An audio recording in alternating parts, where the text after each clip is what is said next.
It's done. There's a little green button that says live. We are live now. Yay. Hey, Julia. Hello. So you're joining us from Ohio. No, I'm in Champaign, Illinois. That's right. That's right. They're right beside each other, aren't they? Yeah, Ohio's my hometown. That's where I'm getting that. Yeah. So you're in Champaign, Illinois. Yes.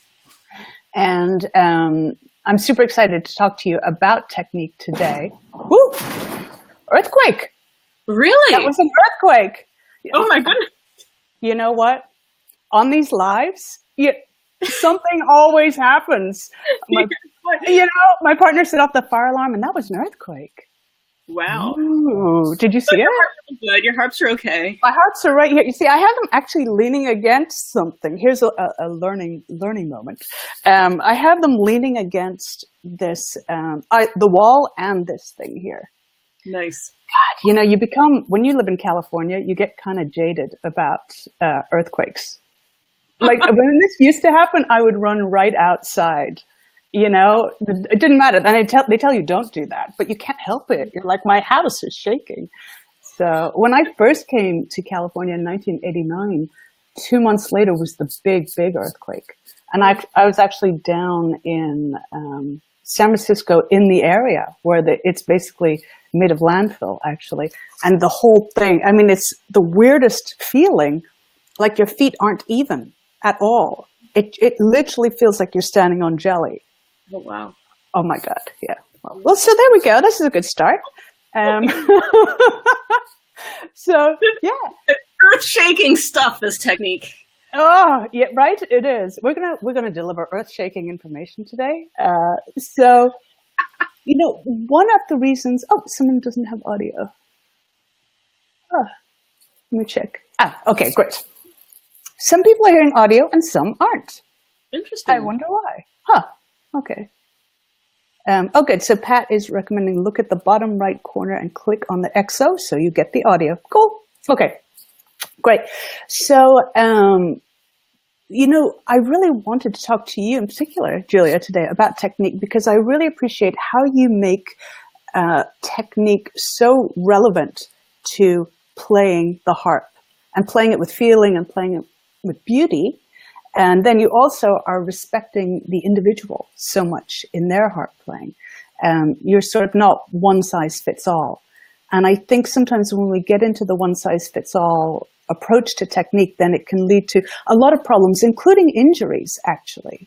Sure. Yeah. So today our theme is 3 ways to reclaim your ideal technique. There you go. Yeah. So for me, technique is one of the 5 essential elements. And a lot of you guys know this sort of method that I use. And here's the infographic on it. And in the side, you can see technique. It's over there. These 5 essential elements, which are artistry, learning, inspiration, technique, and community, I feel like they need to be addressed almost every practice or at least on an extremely regular basis. And oftentimes when practice has stalled out and people aren't making any progress, then the issue is one of these 5 elements are missing. Mm-hmm. And so today we want to talk about technique. And actually for anybody who is curious about what element they're missing, I created a quiz. It's called harpcirclequiz.com. You just go there and it'll tell you which element is currently lacking in your practice. And not only that, it will give you some tips on how to rectify that. So in particular, if technique is lacking, today is going to have some great tips for you. And then I wanted, of course, to talk about your method, Julia. So you created Young at Harp, which is probably my favorite title for a method book. Because, many harpists actually take up harp later, So we're young at harp. Yeah. And yes, a beginner harp book, and it's for all ages. We're starting off on the harp, get them used to sort of the basics. And it's for lever and pedal. Oh yes, of course for both. Yeah, work any size harp for sure. Great, great. And inside the book, you are addressing technique, and then you're also connecting it directly to artistry and to exploration. Is that right? Right. Yeah. Yeah. So often when I introduce an idea, the first step is to not look at music at all, but to just be interacting with your instrument and your body to understand the physical motion of what's going on. And that is technique. And the technique, yeah. Cool. So let's talk about your first principle. So you chose artistry as number one. Yes. Let's talk about it. Well, I mean, when thinking about like, okay, you as a harpist, like you're a harpist, which means you're a musician. And so you just want that to drive everything else, being an artist. You know, learning technique for the sake of learning technique is dangerous. And also it's just a downer. Like, because, I mean, there's no, why am I doing this? I think you can get really caught up in it. But, I mean, you need the music behind it. It can drive you to make your technique better. It can give you purpose with it.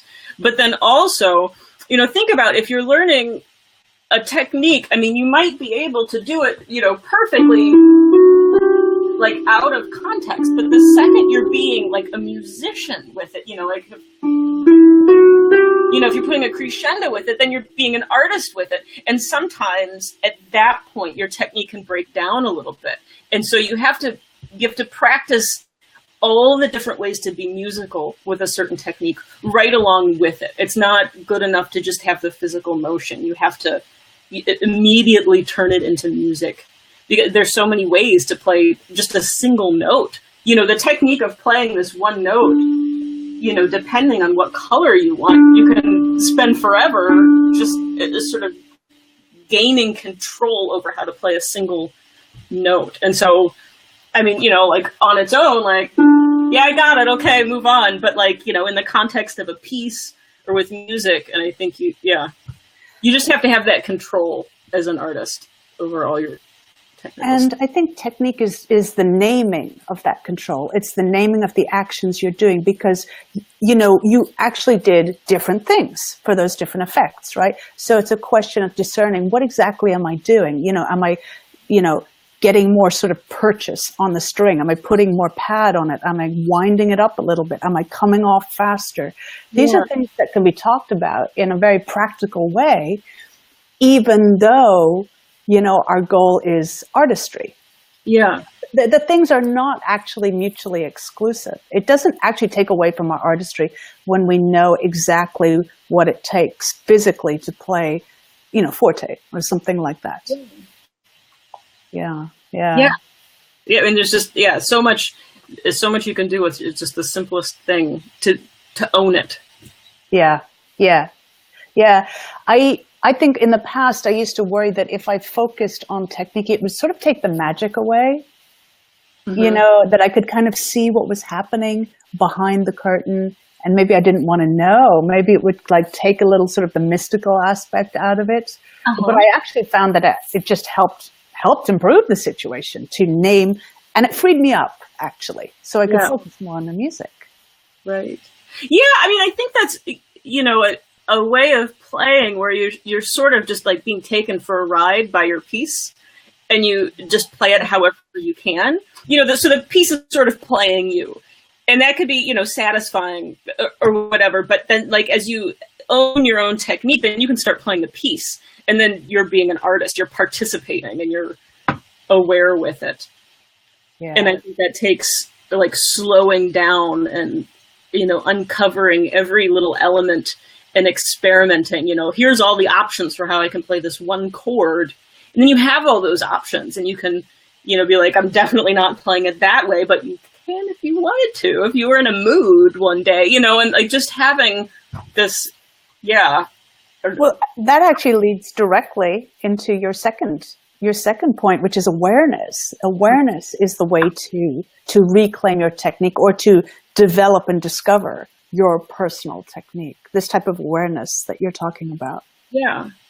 You know, a lot of times, you know, with my students, I mean, just doing like one chord.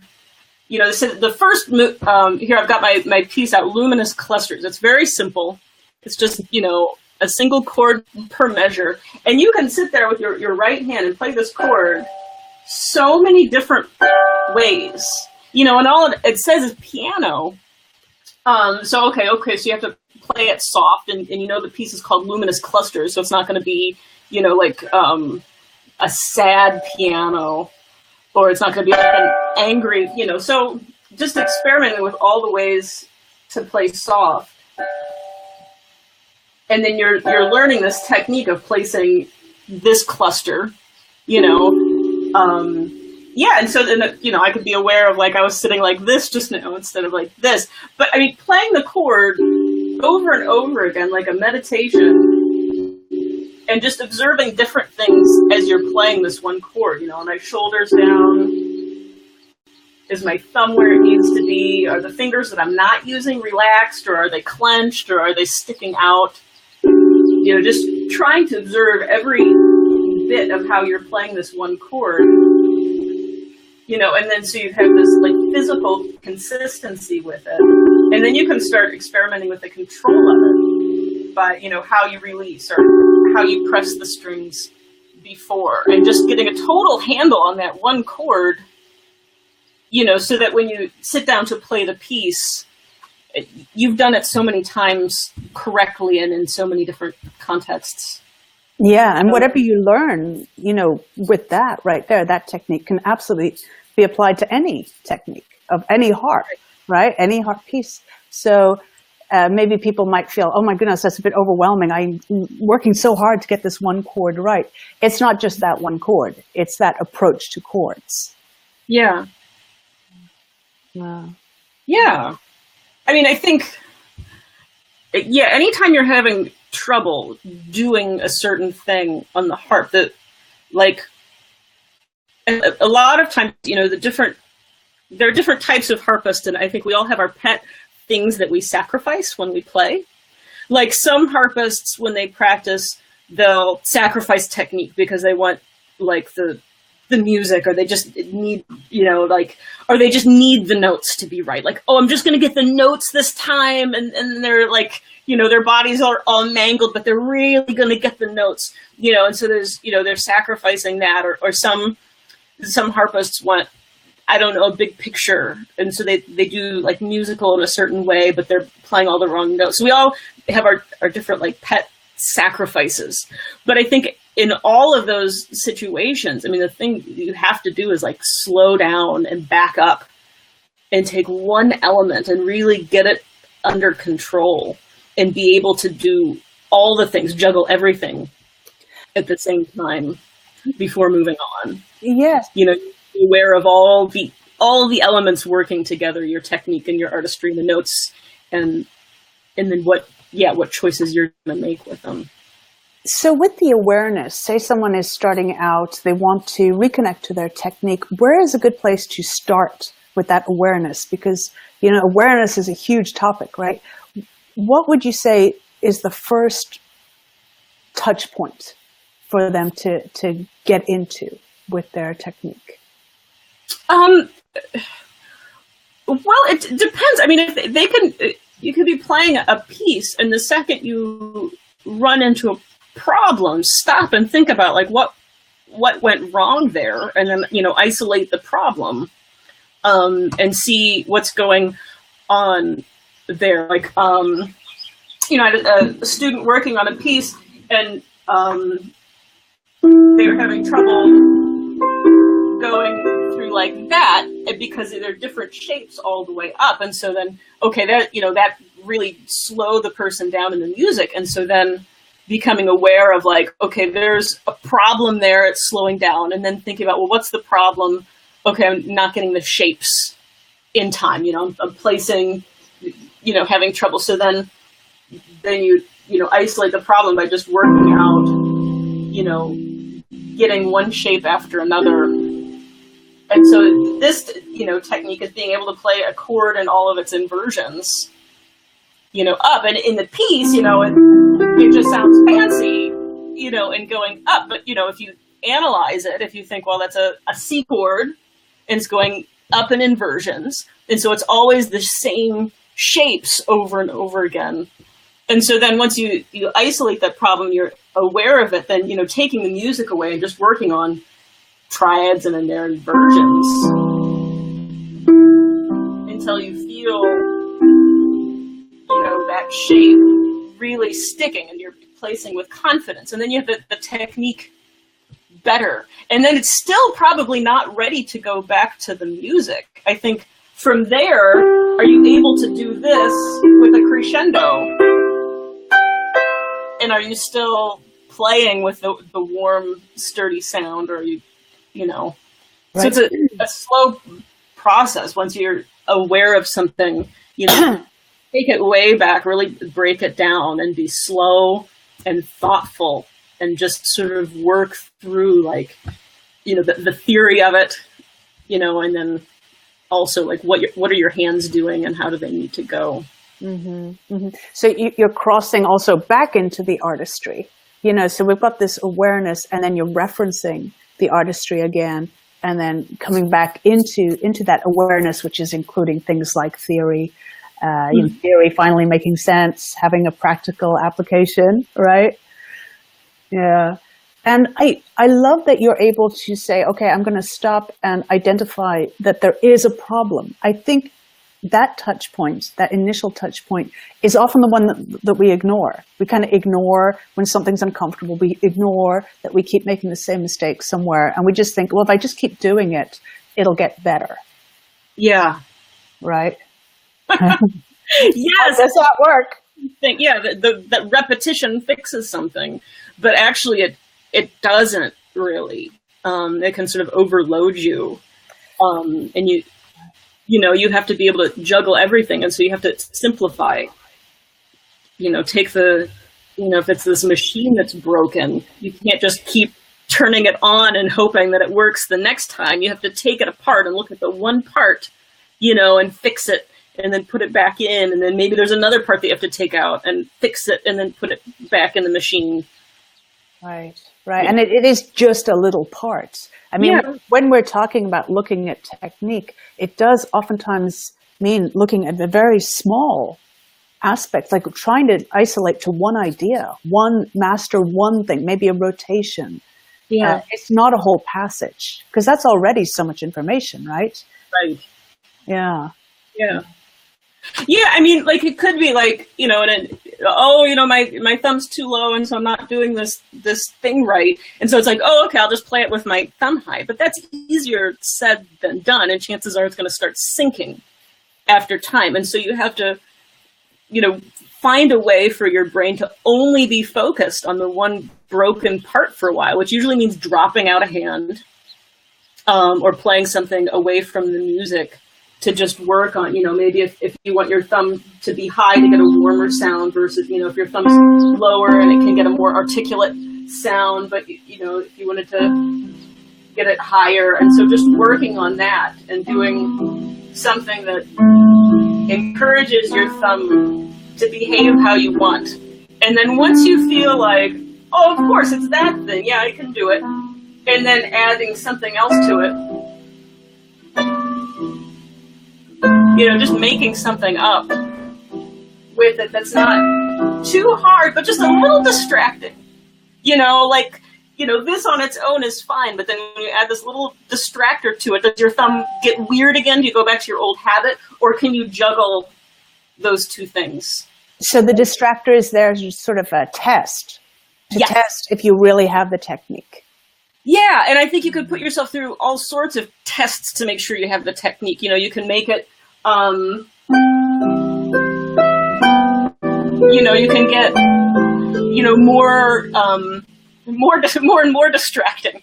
Yes. The more creative you get with it, and it's sort of like puzzles. You can think of them not like tests, but little puzzles or little games to play. Can I do this technique while playing on the offbeats? And then you're working on your rhythm a little bit too, and your thumb is still up and warm, and if you can do that, maybe you can do this other thing. And then finally, putting it back into the music where there's all this information and all this stuff that you have to do all at once. music is so bossy. You have so much you have to, written music. It's telling you what to do all over the place, and sometimes you just have to break free from it and goof off on your own. Yeah, make sure you understand the elements. Does your Young at Harp, does it include, I believe it does, sort of improvisation ideas? Well, yeah, I mean, there's off the page stuff to do, like taking a certain thing, a certain shape, and then playing it, wherever on the harp and stuff like that. The improvisation, I think, a lot of these pieces just lend themselves well to like improvising from them, and so I do a lot of the improv encouragement in the private lessons, so say this luminous clusters, and it's just these, dotted half note chords, and they're so just straightforward, and there's dynamics, but one thing I do with my students is, take these chords and play them in any rhythm you want. Break it down instead of just playing.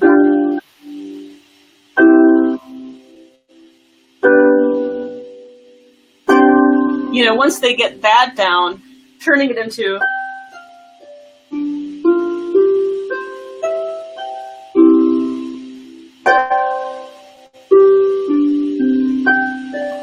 Like that. So I'm still playing the same chords, but I'm inventing my own rhythm along with it, and doing little games like that where you're not quite paying attention to the music, or also playing the piece backwards. I think is really fun. If I'm playing, luminous cluster backwards.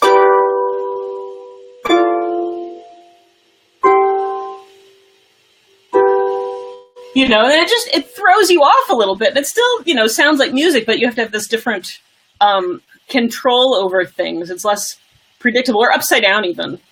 Wow. I love it. It really shifts our awareness, literally this awareness principle that you have. By playing something backwards, your awareness has changed. You're not kind of in, automatic pilot mode. It's like, here I am playing luminous clusters again, kind of by memory. You're like, oh, what is that? What actually am I doing? Yeah, you have to keep your brain activated all the time, and that can be hard, like sitting down after a long day and, I'm going to go through my harp music, and you just sort of go through the motions, but actually playing games with the pieces, like if you look at how this is written, it's so straightforward, you could play it up and down. Or you could pick one measure and just see if you can play all the measures, but completely out of order, and see what happens. Yeah, cut them up and throw them on the ground, create a new piece. I think that's one way that people can play. Yeah. Oh, keeping it fun. There you go. The word is fun. I mean, with technique, it's easy to make it super boring, and it's not boring. It's actually what we're doing. We're actually playing the harp. It is technique, And the ways that you're suggesting are bringing the fun back. Right. Yeah, technique doesn't seem like this island all on its own. Like every bit is technique. Like every note you're playing, every group of notes that you do, it's a technique that you're doing in order to get that group. Just a simple turnaround like that, that's a technique. And so, if there's a flaw with it, if you're a little uneven or something. I mean, different ways of doing that. You can play with it and, make it backwards and put it in different hands and be expressive. But yeah, every element of every piece is there's a potential etude in there, which also you could say there's a potential improv experiment in there, all serving the same function. It's getting you comfortable doing this one thing. It's giving you the control over this one thing that you need in order to apply it to written music or apply it to the piece that you're wanting to play. And it seems to me the more that you adopt that attitude, the more capacity you have for creativity and greater expression. So by focusing on technique this way, actually, of course, it improves your artistry and your composition, arranging, improv possibilities. It really, it feeds all of that. Yeah. I love it. So we have we have some funny comments. So Esme, coming in from Ontario, she laughed at music is bossy. Yes. And cool. Laurie is finding this really, really helpful. Very good. So just to remind everybody, we're talking about the 3 ways to reclaim your ideal technique with Julia K. Jamieson. She is the author of Young at Harp Method. Highly recommend it. Very, very creative. As you can hear, I mean, you're speaking with Julia right now. This is her approach. And we're talking about 3 basic approaches right now to kind of get a handle on what can seem like a massive topic. The artistry approach, so connecting technique always to the sound that you are putting out. So being aware first of the sound that you want, and then actually listening to what is coming out honestly. Sometimes that can be hard, right? To actually listen to yourself. Yeah. And then the awareness, like what does it mean to focus on technique? Well, usually it means really drilling down and looking at a tiny little chunk. I sometimes think of it as, chain, and sometimes it'll seem like a whole passage is a disaster, but actually it's just there was one missing link, one little rotation that didn't happen, and having that awareness can absolutely solve the whole thing. Right. And taking that one link, and it doesn't have to be this I've got to do my drills about this or anything, but making it fun and creative and explore possibilities for how to really, have control over that one difficult part. And then you'll be better off for it, in all your music. And forevermore, you're going to have this really solid understanding of the technique, rather than if you're just drilling this, I've got to get this part. I'm going to play it 50 times in a row and then I'll have it. And maybe you'll have it in that one section, but the next time you encounter that technique, it's in a different context. And you might have to do it all over again. Right. Whereas actually it is identical. It is the same technique that you can kind of plug in, kind of modular style, Right. If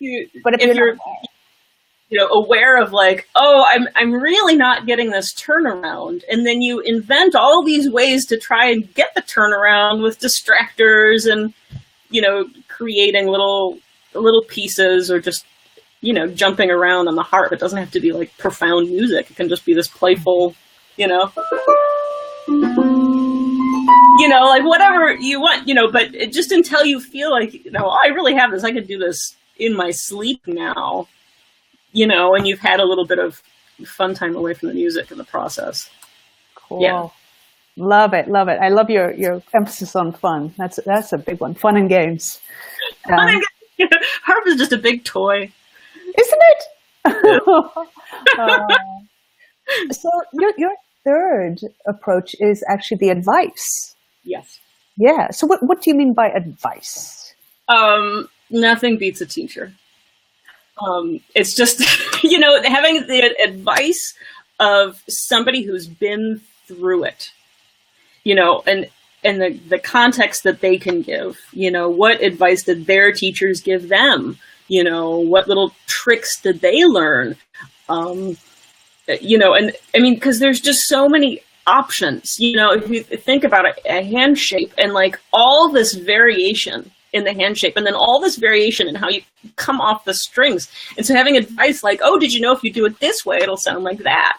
Or, if you do it this way, you might feel more relaxed, and so just having somebody to be there and share their experiences can be useful. But then another really important element of it is that we're all so different.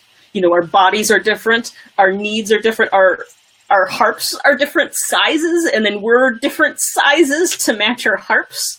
And it's really hard to step back and see yourself. And you might think, oh yeah, I feel pretty good and this is fine. But, somebody might see you and be like, oh, but did you know that you're slouching or something? And then once you correct that, then everything becomes worlds more easy. Or your tone, harps are beautiful. So, your tone, you might think, this sounds great, but then, a teacher would be like, do you know you can sound even better? And then they give you a hint about how to sound even better using your technique. And then it just opens up all these new possibilities. I say, so you can go very far on your own in certain ways, but teachers just open doors, and checking in to give you more feedback can be so useful in your journey. Mm-hmm. And it can also prevent injuries and stuff. Prevent injuries, a huge one, right? Because, harp, we are slightly going against gravity.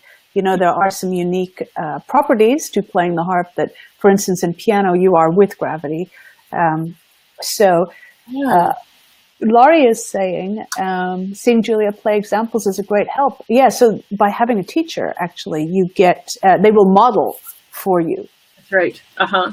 Yeah, and they present options to us that we might not have thought of, and of course, so we see that. And then not only that, but they are actually giving us feedback on what they see us doing, right? Yeah. And, the examples comment, like in a private lesson, having a teacher there to be like, okay, you play it once. Okay, now I'll play it. Now you play it. Now try and play it like this, okay, try and roll it like that, having these different, having someone immediately to give you ideas and then see if you can imitate the sound and imitate the hands. It really accelerates learning. Sure. I heard that, when you watch somebody do something, your brain is firing as if you're doing it too. Mm-hmm. So you're getting double duty. When you watch somebody model something and you're really intently watching them, you are actually practicing at the same time, and you're starting to, increase your vocabulary of possibilities on the harp, versus being at home and sort of reinventing the wheel. Right. Right. Yeah. Yes. And it's useful, you can watch, there's so many videos online of harpists playing, and, by observing, you can take in a lot of information, like, oh, that harpist has a great style, but I don't quite know about their tone, or they look a little tense, and then you can, sort of learn from that, or like, oh, I want to play like that harpist someday. What are they doing that I want to do? Mm-hmm. But the nice thing about this one-on-one personal thing is the teacher can meet you exactly at your level and model exactly the thing that you're working on, like isolate it, and help you with that isolated thing. And I think that can be really helpful too. So you're just like, clearing away all the bajillion notes that these fancy pants harpists are playing, and just see, like, how do you really just play a single note really well? Like, what does that look like? What does it sound like? Right. And then, am I doing it right? And having a teacher be like, you're doing it right, you sound awesome. And then that can help you grow too, because then you just, yeah. Yeah. I love this. And I think, you're quite right that, with technique in particular, it's important to have a teacher. Does it mean that you have to go to weekly lessons for the rest of your life? Not necessarily. But I think getting a baseline at first is important, like a check-in as to even what height you're sitting at. I've had the experience of teaching harpists who have come to me having sat at the wrong height for 15 years. Oh, and that can be so uncomfortable. Every single note you play is uncomfortable when you sit at the wrong height. And all that needed to happen was someone's like, oh, actually, what if you actually went down an inch? That's simple, Yeah. But you can't tell on your own. You just think, well, I guess I must be doing something wrong, but I'll just keep playing. Right. Or you start thinking that, like, oh, it's just me. I'm just not very good at it, or something. Right. Or I'm not, I'll never be like these other harpists. But really, these simple fixes, and like you can really start feeling like you're, instrument. Yeah. So let's see, we have some questions, and actually, guys, this is a great opportunity to get advice, to get step number 3. with Julia, she is a master teacher, and actually I think you're going up to the Institute now, the American Harp Society Institute, and kind of overseeing a lot of what's going on there. Yeah, I'll be checking out the American Harp Society Summer Institute, and that'll be fun. There's some cool new programs. The Young Composers Project is happening, and there'll be great workshops and concerts there. And then next month, I'm going up to the Canadian International Summer Harp Institute. Cool. And how can people find out more about that, where it is and all that stuff? There's a website for CISHI, the Canadian International Summer Harp Institute. Canadian International Summer Harp Institute. Yes. Canadian International Harp Summer Institute. Okay, guys, check that out. Yeah, and something like that, in terms of giving advice, if you don't have the time to check in for weekly lessons, doing something like going to an intensive summer camp that has, teachers that really focus on, technique, like I'm there, Janetta Barrel is there, and Judy Lohman is there. Cool. And are you actually giving like hands-on feedback to the individuals? Yes, they're private I think lessons. that's so important, because I think you can communicate certain things in a workshop, but unless you actually get on the individual students' hands with them, all sorts of little quirks can start kind of crystallizing. Yeah. So I love that they have the opportunity to actually work, one-on-one with the harpists in the institutes. So we have a comment from Liz. The shortcuts are great. Adjustments of hand position, different ways to think about things. Many things my teacher has taught me are things I probably would have figured out on my own eventually, with a lot, capitals, of experimenting. And you can definitely excel more quickly and avoid, capitals, bad habits with the guidance of a teacher who knows these shortcuts. Great advice. There we go. Teachers open doors. They sure do. Yeah. So great. We have Pedro is looking forward to CISHI. That's a better way to put it. What do you call it? Sushi? Sushi. Sushi. I love it. So we have a question from Liz. How do you determine whether your height is correct? I sit very low, but it is what is comfortable. Gosh, I would have to see a picture. It depends on the size of your harp. And then it depends on your size. I mean, also, it can depend on your knees. If you don't want to sit very low, then you might need to alter the harp to just, work well with your body. The best, the first thing is, if you feel like the harp is crushing you when it's on your shoulder, if you feel like it's heavy, you're probably sitting too low, or you're sitting back too far. So you can experiment with that, come closer or come back. And then if it feels like if the harp's jumping off your shoulder, and you're constantly you're either holding onto the strings to keep the harp from going away, or one hand is always here while you're playing or something, then you're too high, or you're too close. And so those are and then there's so much in between of that. You want to make sure that when you're sitting, you're sitting up nice and straight and your shoulders are relaxed. When you move your arms up to the strings, you want them to naturally sort of fall right at the middle of the strings where the tone is best.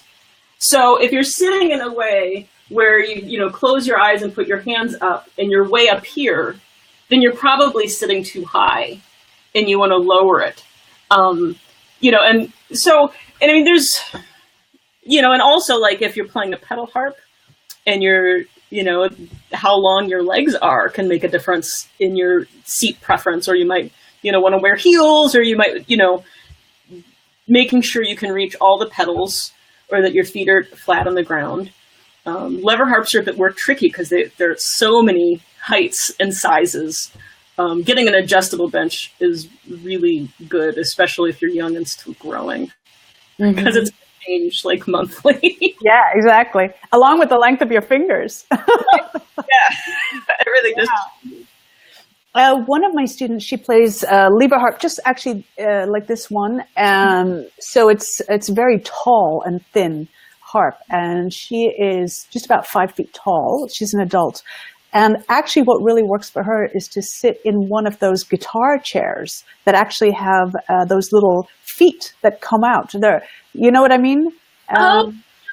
Yeah, so it's a circular stool, and it opens up, but then these little feet, almost like a little bar, is there, and she can put her feet on, and then her knees are exactly at a 90-degree angle. She looks really, really comfortable. She's not tilting forward or back, or kind of torquing her back in any way, and that works super well for this harp.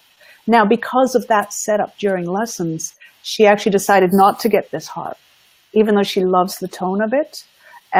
So she plays a harp that's shorter.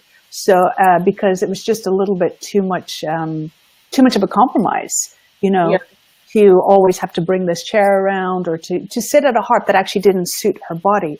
So I think it's important to also find harps that suit your body. I mean, if you play pedal harp, you have less range than lever.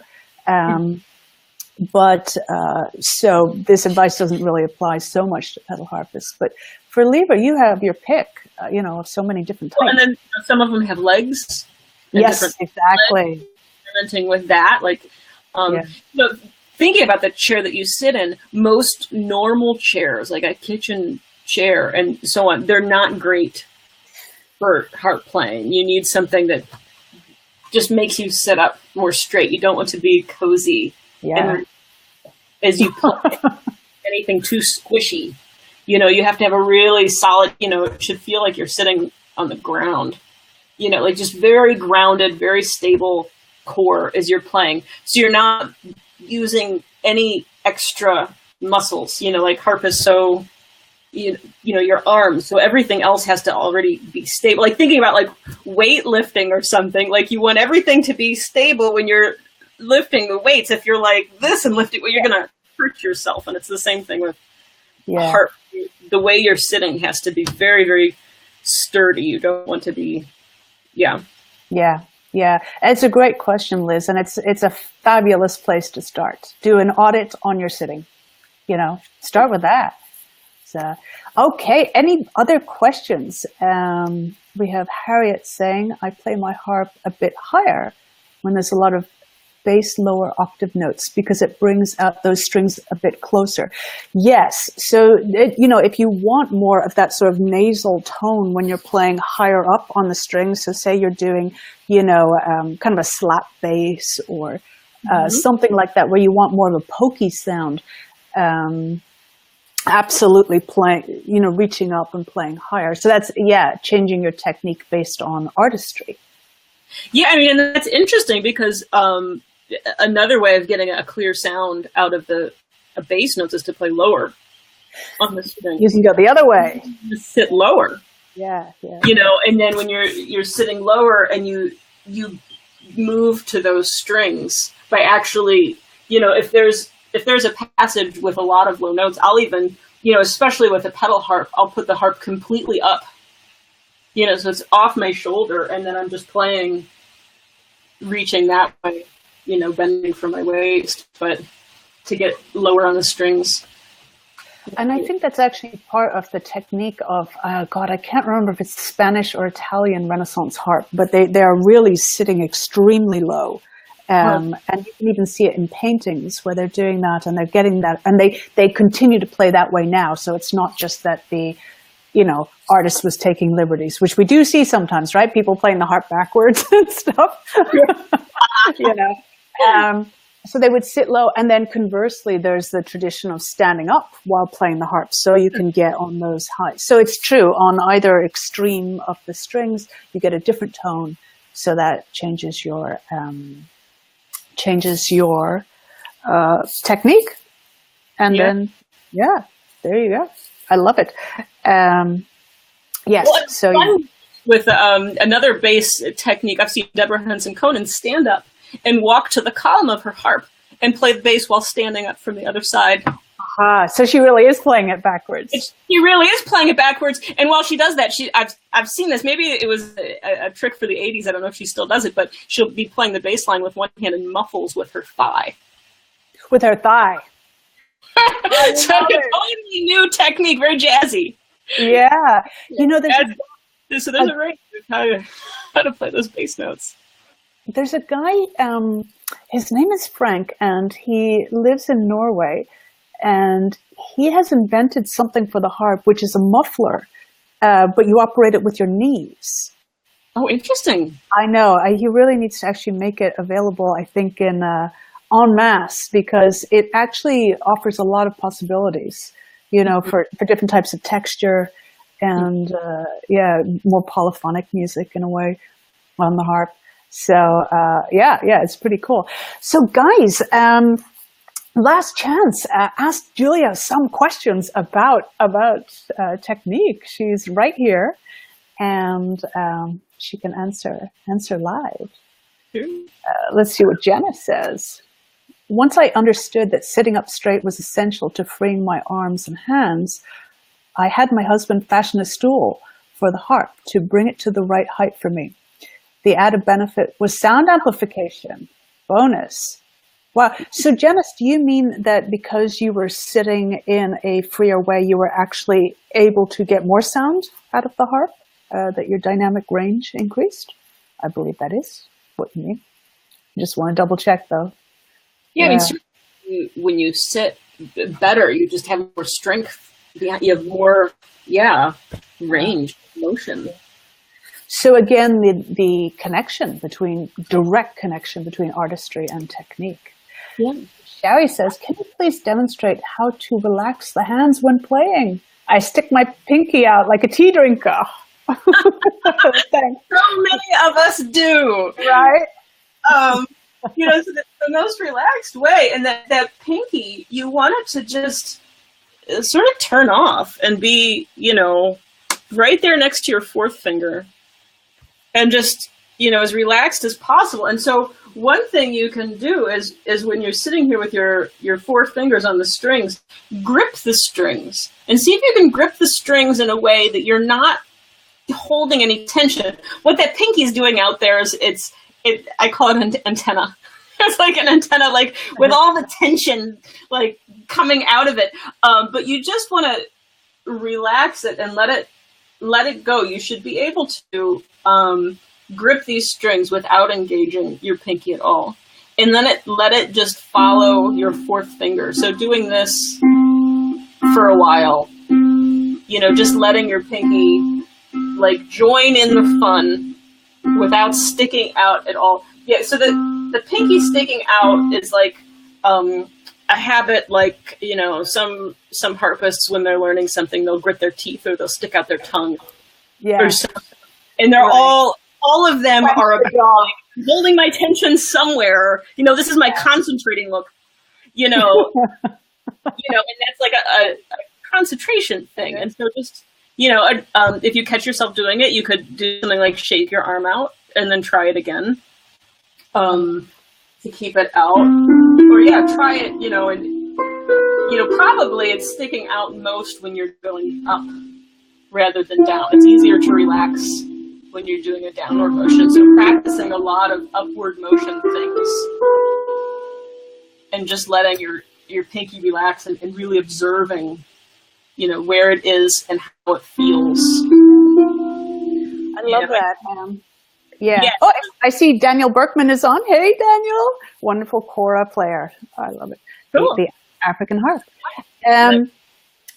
For me, when I see the pinky stick out, and so, oftentimes that will happen on piano too, I see it as a symptom of something is out of balance. And I see it as, a tightrope walker, or like when we're trying to keep our balance and we stick out our arms like this. So this is the equivalent of that. So something is not centered. So, we'll want to be, just like what you were demoing right there.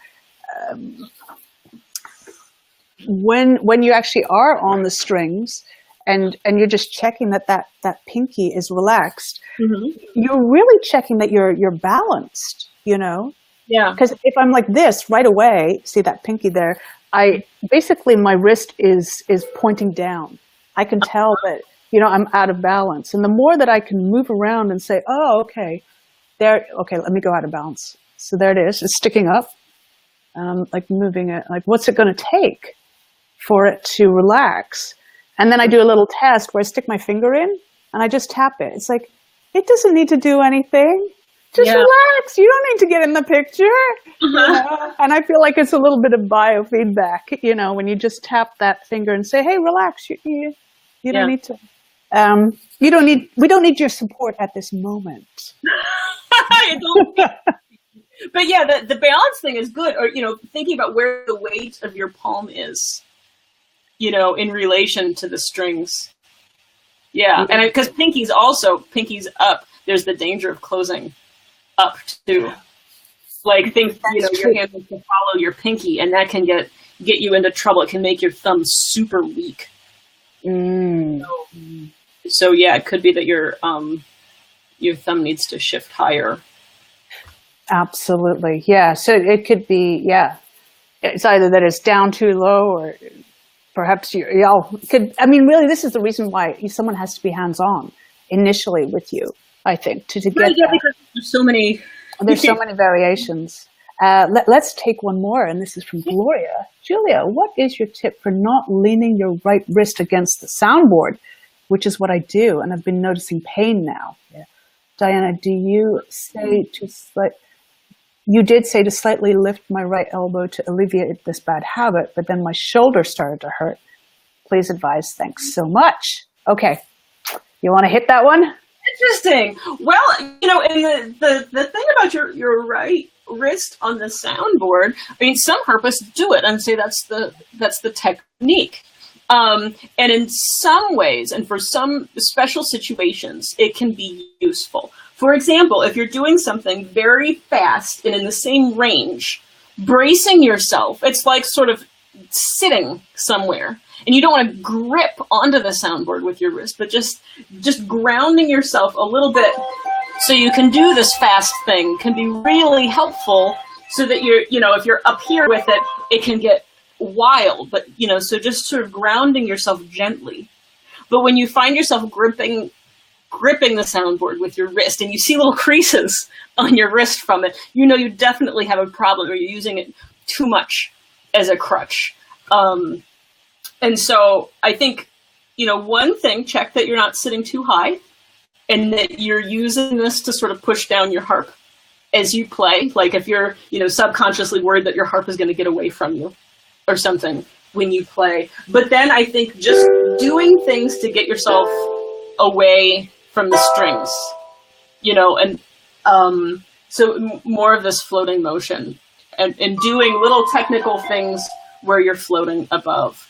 And really, so isolating that problem. If you're getting tired in your shoulder, then, that could be, that could be a bunch of things, but, just placing your hand exactly where you think it should be, floating above the soundboard and feeling, is my shoulder relaxed, even in this, sort of neutral position where you're not even working at it? Does it feel tired doing this?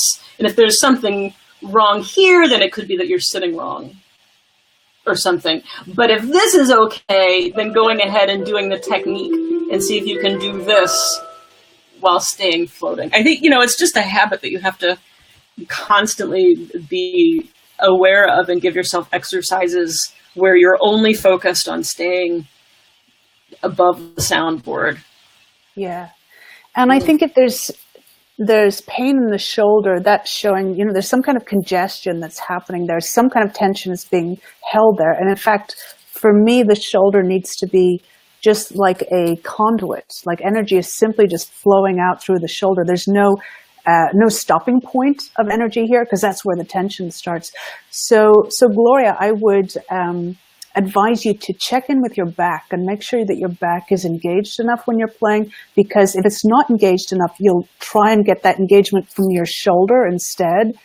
So the idea is the shoulder blade exercise, where you picture your shoulder blades and then you slightly pull them in together. Slightly, I'm not talking about this. Just slightly in and then down.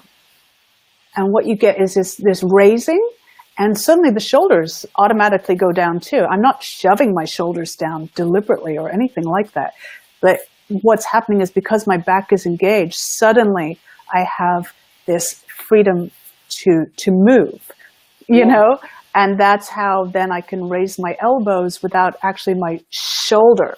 See, there's my shoulder raising the elbow. And you can see, it doesn't even look good, actually. It looks like I'm straining. Mm-hmm. So, yeah.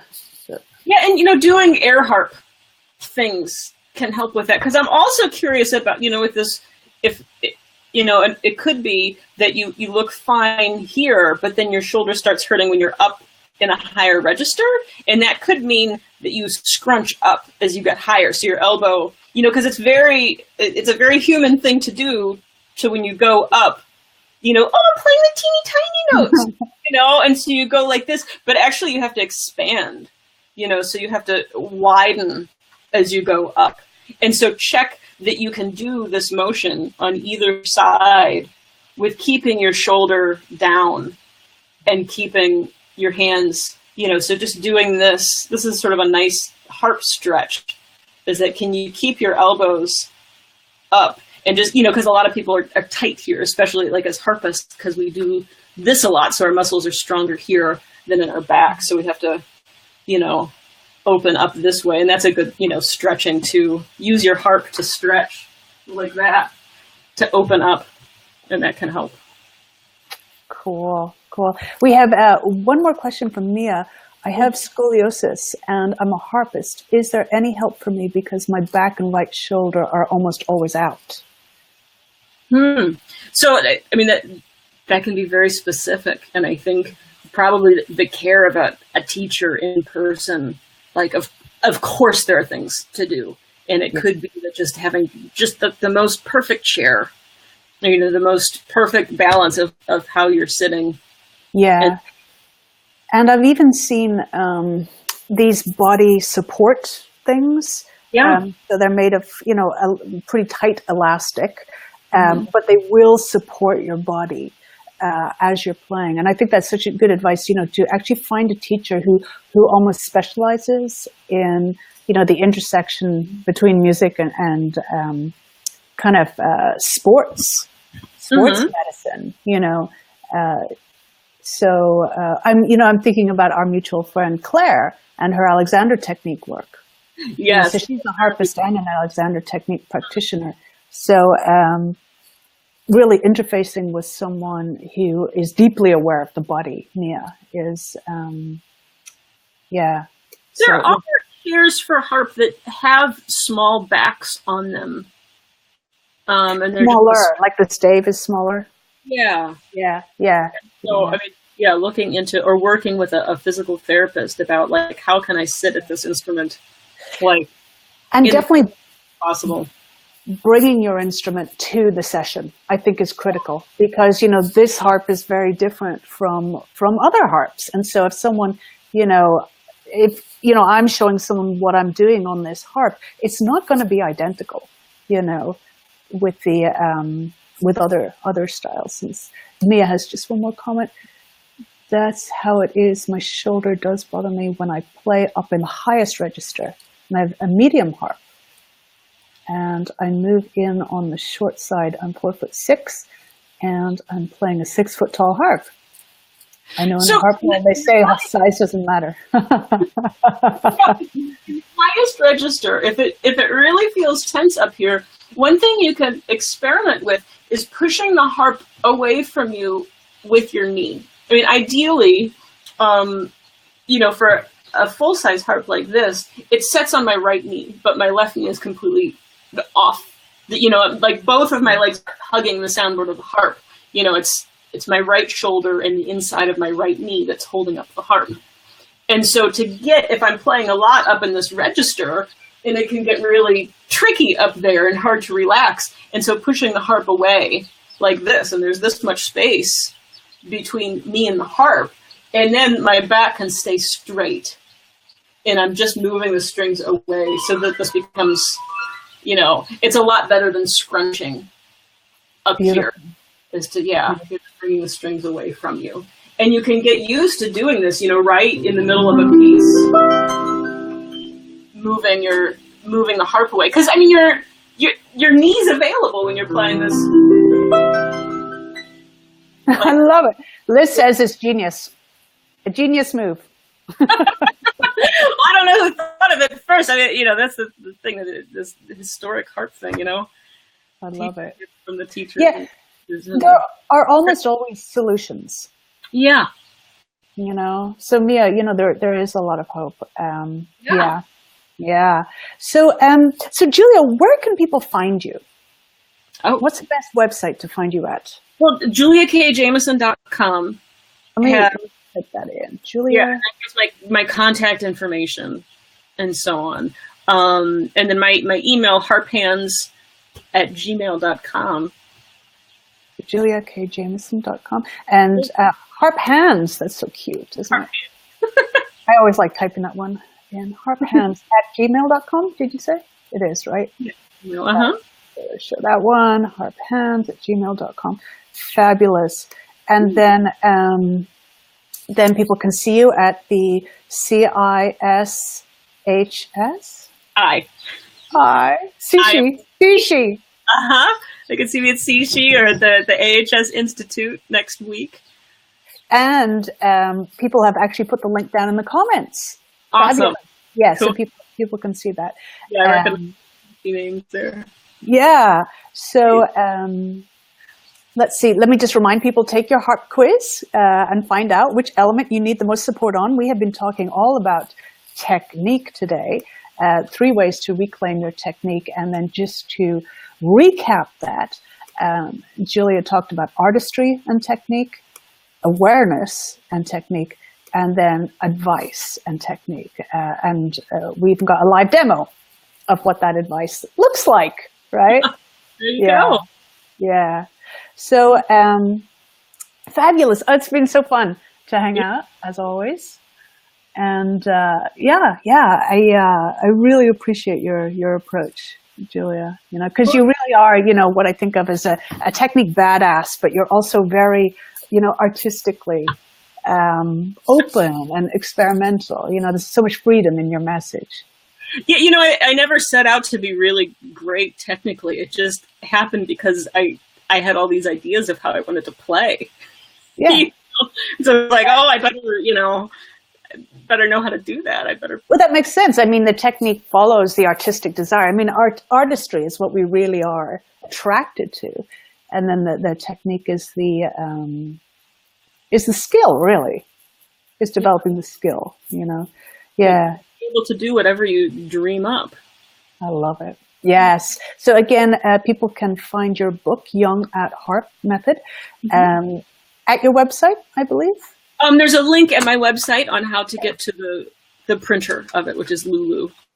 Lulu. Okay. Fabulous. And of course, people can email you as well. Okay. And do you happen to teach Skype lessons? I do. I teach by Skype, or also GChat is easier for some. It depends on, the other person. But yeah, I do video lessons. Fabulous. I know we say Skype is a verb. Actually, I use Zoom. I never use Skype. So fabulous. Okay, well, everybody, it's been so great hanging out with you. And Linda, you're welcome. Linda says, so inspiring. And Bethany, glad you caught it live too, Bethany. Yeah. And so, yes, people, you can rewatch this. You'll see it on my page, the Diana Rowan Bright Knowledge Academy page, and the Virtual Harp Summit page. You can rewatch this and do share it with your friends, because with your harp friends, because I think this is really important information that Julia has been sharing with us, and it empowers us, and it helps harpists to know there's a solution. There's a solution. Always is one. That's right. There's always a solution. Yeah. Great. Thank you so much, Julia. Thank you. See you again. Bye.